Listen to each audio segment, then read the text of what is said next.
There was once a wealthy farmer named Lucas, who was so careless in the management of his affairs, that there came a time when all his property was gone, and he had nothing left but one old tumble-down cottage.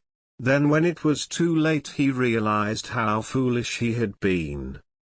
He had always prayed for a child, but during the years of his prosperity God had never heard him. Now when he was so poor that he had nothing to eat, his wife gave birth to a little daughter. He looked at the poor unwelcome little stranger and sighed, for he didn't know how he was going to take care of it. The first thing to be thought about was the christening. Lucas went to the wife of a laborer who lived nearby and asked her to be godmother. She refused because she didn't see that it would do her any good to be godmother to a child of a man as poor as Lucas. You see, Lucas, what happens to a man who has wasted his property, his wife said. While we were rich, the burgomaster himself was our friend. But now even the poverty-stricken woman won't raise a finger to help us. See how the poor infant shivers. For I haven't even any old rags in which to wrap it. And it has to lie on the bare straw. God have mercy on us, how poor we are. So she wept over the baby, covering it with tears and kisses. Suddenly a happy thought came to her. She wiped away her tears and said to her husband, I beg you, Lucas, go to our old neighbor, the burgomaster's wife. She is wealthy. I'm sure she hasn't forgotten that I was godmother to her child. Go and ask her if she will be godmother to mine. I don't think she will, Lucas answered, but I'll ask her. With a heavy heart he went by the fields and the barns that had once been his own and entered the house of his old friend, the burgomaster. God bless you, neighbor, he said to the burgomaster's wife. My wife sends her greeting and bids me tell you that God has given us a little daughter whom she wants you to hold at the christening. The burgomaster's wife looked at him and laughed in his face. My dear Lucas, of course I should like to do this for you, but times are hard. Nowadays a person needs every penny and it would take a good deal to help such poor beggars as you. Why don't you ask someone else? Why have you picked me out? Because my wife was godmother to your child. Oh, that's it, is it? What you did for me at that time was a loan, was it? And now you want me to give you back as much as you gave me, eh? I'll do no such thing. If I were as generous as you used to be, I'd soon go the way you have gone. No, I shall not walk one step toward that christening. Without answering her, Lucas turned and went home in tears. You see, dear wife, he said when he got there, it turned out as I knew it would. But don't be discouraged, for God never entirely forsakes anyone. Give me the child and I myself will carry it to the christening, and the first person I meet I shall take for godmother. Weeping all the while, the wife wrapped the baby in a piece of old skirt and placed it in her husband's arms.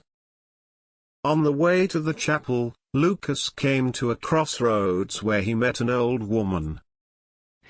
Grandmother, he said, will you be godmother to my child? And he explained to her how everyone else had refused on account of his poverty and how in desperation he had decided to ask the first person he met. And so, dear grandmother, he concluded, I am asking you. Of course I'll be godmother, the old woman said. Here, give me the dear wee thing. So Lucas gave her the child and together they went on to the chapel. As they arrived, the priest was just ready to leave. The sexton hurried up to him and whispered that a christening party was coming. "Who is it?" he asked, impatiently. "It's only that good-for-nothing of a Lucas who is poorer than a church mouse." The godmother saw that the sexton was whispering something unfriendly, so she pulled out a shining ducat from her pocket, stepped up to the priest, and pressed it into his hand. The priest blinked his eyes in amazement, looking first at the ducat and then at the shabby old woman who had given it. He stuffed the ducat into his pocket, whispered hurriedly to the sexton to bring him the font, and then christened the child of poor Lucas with as much ceremony as the child of the richest townsman. The little girl received the name Marischka. After the christening, the priest accompanied the godmother to the door of the chapel, and the sexton went even farther until he, too, received the reward for which he was hoping.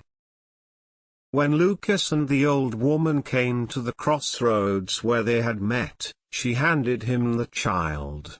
Then she reached into her pocket, drew out another golden ducat which she stuck into a fold of the child's clothes, and said, "From this ducat with which I endow my godchild, you will have enough to bring her up properly. She will always be a joy and a comfort to you, and when she grows up she will make a happy marriage. Now goodbye." She drew a green wand from her bosom and touched the earth. Instantly a lovely rose bush appeared, covered with blooms. At the same moment the old woman vanished. In bewilderment Lucas looked this way and that, but she was gone. He was so surprised that he didn't know what had happened. I really think he would be standing on that same spot to this day if little Marischka had not begun to cry, and by this reminded him of home. His wife, meantime, was anxiously awaiting him. She, poor soul, was suffering the pangs of hunger, thirst, and bodily pain. There wasn't a mouthful of bread in the house, nor a cent of money. As Lucas entered the room, he said, "Weep no more, dear wife. Here is your little Marischka. But before you kiss the child, take out the christening gift that you will find tucked away in her clothes. From it you will know what an excellent godmother she has." The wife reached into the clothes and pulled out not one ducat but a whole handful of ducats. "Oh," she gasped, and in her surprise she dropped the ducats and they rolled about in the straw that littered the wretched floor. "Husband, husband, who gave you so much money? Just look." "I have already looked, and at first when I saw them I was more surprised than you are. Now let me tell you where they come from." So Lucas related to his wife all that had happened at the christening. In conclusion he said, "When I saw the old woman was really gone, I started home. On the way curiosity overcame me and I drew out the christening present, and instead of one ducat I found a handful. I can tell you I was surprised, but instead of letting them drop on the ground I let them slip back into the baby's clothes. I said to myself, let your wife also have the pleasure of pulling out those golden horses. And now, dear wife, leave off exclaiming. Give thanks to God for that which He has bestowed upon us, and help me gather up the golden darlings. For we don't want anyone coming in and spying on us just now." As they began picking them up, they had a new surprise. Wherever there was one ducat, there they found 10. When they got them all together they made a fine big heap. "Oh, dear, said the woman as she gazed at the pile. "Who knows whether this money will be blessed to our use? Perhaps that old woman was an evil spirit who just wants to buy our souls. Lucas looked at his wife reprovingly. How can you be so foolish? Do you suppose an evil spirit would have gone with me to church? Allowed herself to be sprinkled with holy water? Yes, and even herself make the sign of the cross? Never. I don't say that she is just an ordinary human being, but I do say that she must be a good spirit whom God has sent to us to help us. The first question is where to hide it so that no one can find it. For the present I shall put it into the chest, but tomorrow night I shall bury it under the pear tree. And one thing, wife, I warn you, don't say anything about it to anyone. I shall take one ducat and go to the burgomaster's wife and ask her to change it. Then I shall go buy some milk and eggs and bread and flour, and I'll bring back a woman with me who will make us a fine supper. Tomorrow I'll go to town and buy some clothes and feather beds. After that, what else shall I buy? Can you guess? The best thing to do would be to buy back our old property, the house, the fields, and the livestock, and then manage it more wisely than before. You're right, wife, that's just what I'll do. And I will manage prudently this time. I have learned my lesson, I can tell you, for poverty is a good teacher. When Lucas had hidden the money in the chest and turned the key, he took one ducat and went out to make his purchases. While he was gone, his wife spent the time nursing the child and weaving happy dreams that now, she was sure, would come to pass. After a short hour the door opened, and Lucas and a red-cheeked maid entered. The maid carried a great pail of foaming milk. Lucas followed her with a basket of eggs in one hand and on top of the eggs 2 big round brown cakes, and in the other hand a load of feather beds tied in a knot. God be with you, said the maid, placing the milk pail on the bench. My mistress, the burgomaster's wife, greets you and sends you some milk for pudding. If there is anything else you need, you are to let her know. The maid curtsied and went away before the poor woman could express her thanks. Lucas laughed and said, You see, wife, what just one ducat did. If they knew how many more we had, they would carry us about in their arms. The burgomaster's wife has sent us all these things. She is lending us feather beds until tomorrow, and she is going to send us an old woman to help us out. I told her our child had received a handful of ducats as a christening gift. If she comes here to see you, make up your mind what you're going to say. Then Lucas built a fire. Presently the old woman came and soon good hot soup was ready.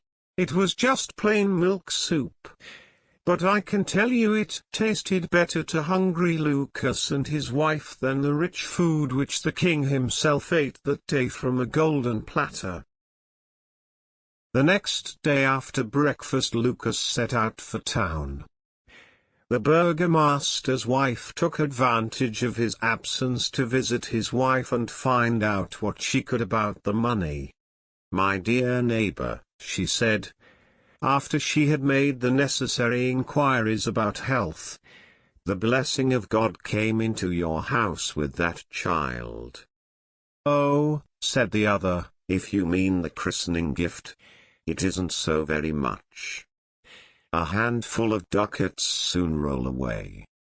However, may God repay that good woman, the godmother. At least we can now buy back our old farm and live like respectable people. On the way home, the burgomaster's wife stopped at the houses of her various friends, and gave them a full account of Lucas' wealth. Before noon every small boy in the village knew that at Lucas' house, they had a hogshead of ducats.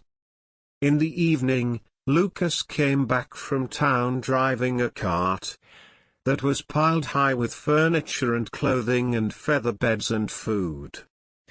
The next day he brought back his old farm with the cattle and the implements. This marked the beginning of a new life for Lucas.